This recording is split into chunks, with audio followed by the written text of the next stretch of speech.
Got the pumpkin pie blizzard and we're gonna try it. My first impression is that it kind of smells like ketchup. And I know that's weird, but that is what it smells like. I guess if you like really sniff, like you're really giving a good whiff, it kind of smells like,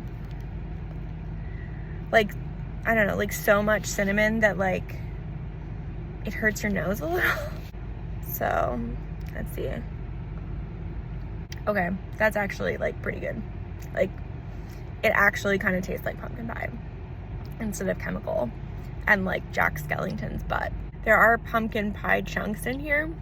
They kind of just taste like a cookie, but like a flavorless cookie.